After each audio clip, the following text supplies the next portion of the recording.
نمایندگان محترم واسطه اخباری آمد، نخست تشریف سروزیر محترم جناب کابخیزه و هیئت بلندپایه گرجستان را به تاجیکستان باری دیگر خیر مقدم میگویم.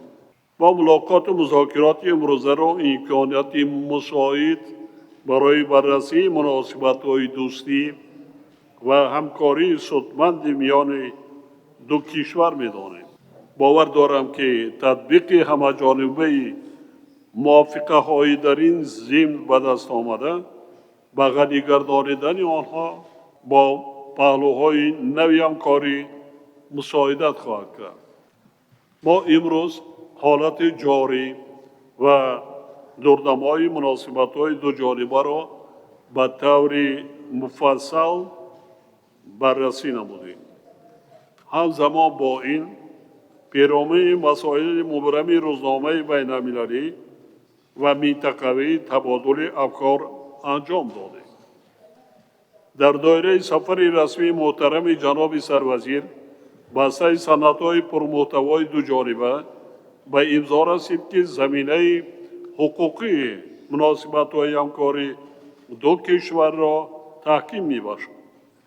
این سندها ساحه‌های علاقه هوایی، کشاورزی، سیاحی، علم و معارف، فرهنگ، ورزش، تغییریابی اقلیم و دیگر سندهای مورد منفعت جانبها را فرا می‌گیرد.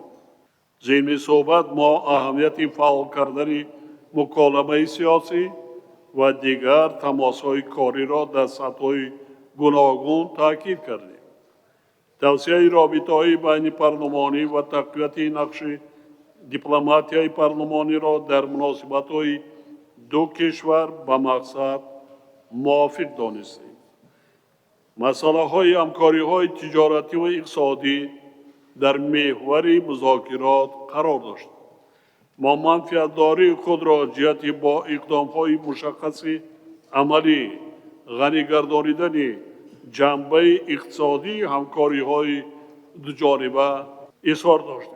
همزمان با این تاکید گردید که برای پیشبرد ثمره‌بخش این روند با در نظر داشت افضلیت‌های رقابت‌پذیری اقتصادی دو کشور امکانات و ظرفیت‌های ضروری موجودند.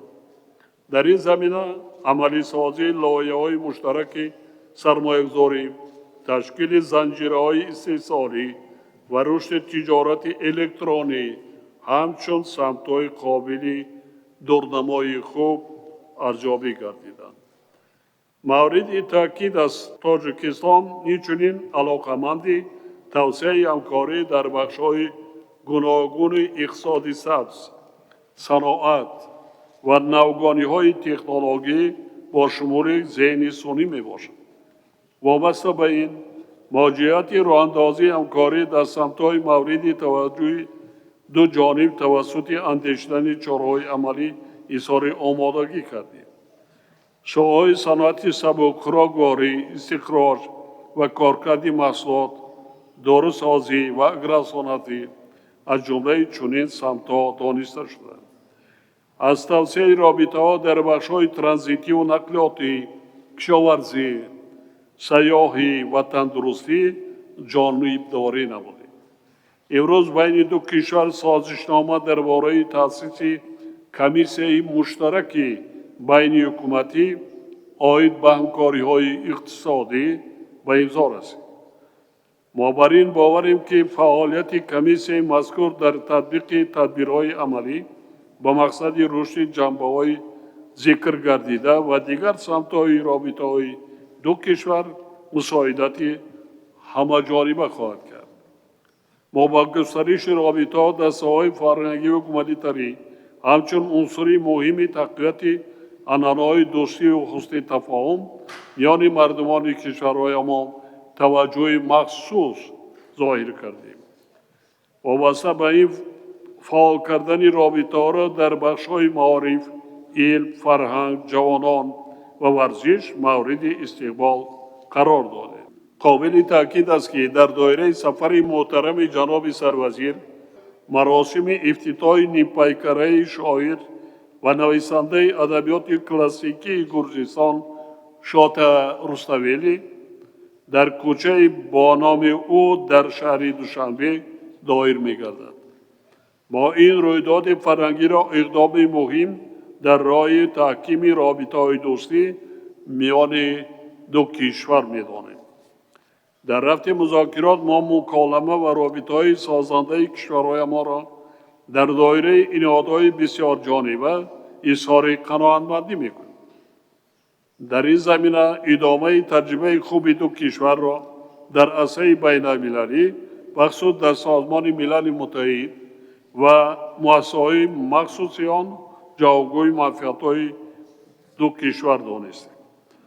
تاجیکستان از همکاری با گرجستان آید به مسائل روزمره بین‌المللی از جمله در پیشبرد روزنامه جهانی مربوط به آب و اقلیم اظهار قناعتمندی می‌نماید.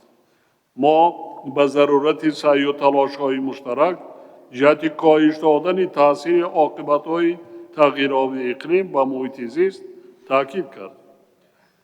در زمینه بررسی موضوع امنیتی مسائل مقاومت مؤثر و تهدید خطرهای معاصر در مرکز توجه ما قرار داشت.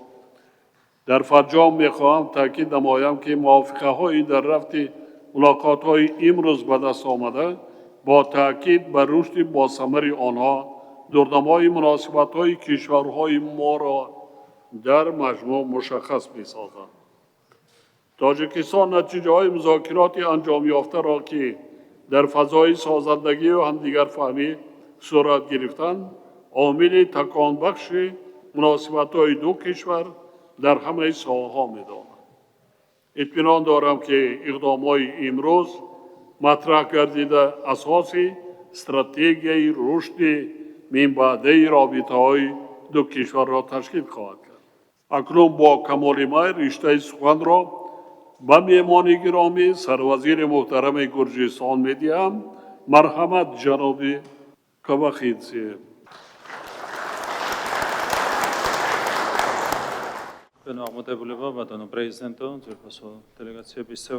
می‌خواستیم عرض سپاسی به پایان خود را به جانب تاجیکستان رسانیم برای آنکه امروز ما در مراسم افتتاح نیم پیکره شاعر بزرگ گرجستان شاتا رستویلی در یکی از کوچه‌های مرکزی شهر دوشنبه که به نام آن کس گذاشته شده است اشتراک خواهیم کرد.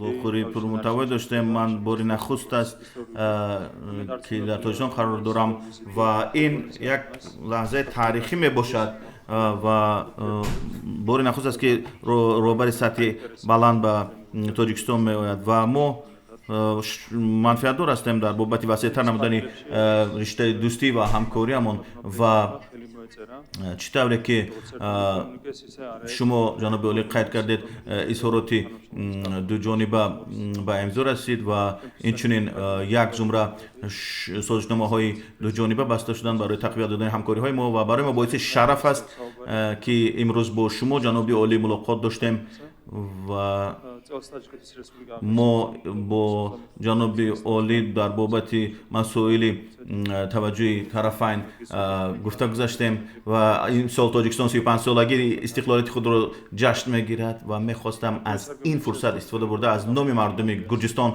میخواستم به تاجیکستان تبریکاتمان را رسانیم و شکوفایی را آرزومندیم و تاجیکستان و اینچنین از این فرصت استفاده برده برای دستگیری تمامیت ارضی گرجستان میخواستیم و جانب تاجیکستان عرض سپاس بیان کنیم و ما اینچنین جنبه‌های مختلف رو بررسی نمودیم. همکاری بین گرجستان و تاجیکستان در سمت‌های به واسطه همکاری که ما داریم در عرصه بین‌المللی در چارچوب سازمان ملل و دیگر نهادها و البته ما هوسمند وسعت دادن همکاری در سمت رشد سودا و اقتصاد هستیم و اینچنین در همه سمت‌هایی که نامبر کرده شدن اقتدار بزرگی هست، امکانات بیشتری هست بابت وسعت دادن همکاری بین دو کشور و البته از طرف هر دو جانب این نقطه ها قید گردیدن و اینچنین ما تمرکز میکنیم با მთავრობათა შორისი კომისია ეკონომიკური سازشنامه اوید با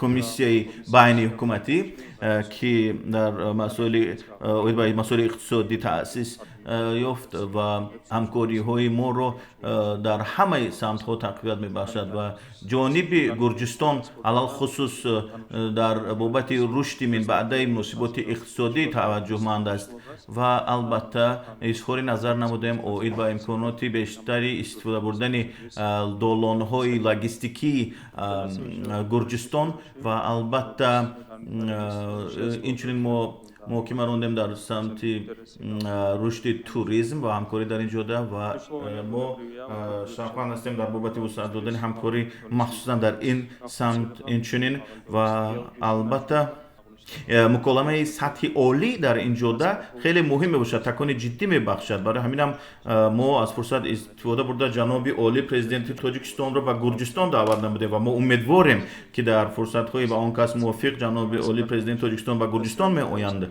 و البته سفر آن کس خیلی جالب خواهد گذشت در و مهم خواهد گذشت در گرجستان و این چنین میخواستم عرض سپاس بیان کنم برای ارجگذاری شاعر و نویسنده ما شوتر استویلی که در همین روزها مراسم افتتاحی نیم بیکاری اون کس در تاجیکستان برگزار در شهر دوشنبه برگزار می‌گردد و ما مطمئن هستیم که برای فایده کشورها و ملت‌های ما همکاری‌های خود را در آینده نیز باز هم وسعت خواهیم داد و در خلاصه از نام خودم شخصا و هیئت کاریم به شما عرض سپاس بیان میکنم برای سطح عالی مهمانپذیری و پذیرایی گرمتان و من برای رشد تاجیکستان تمام آرزوهای بهترینم را به شما میرسانم. تشکر زیاد به شما برای دعوت جدی بازدید از سرزمین گرجستان اظهار سپاس می‌نمایم و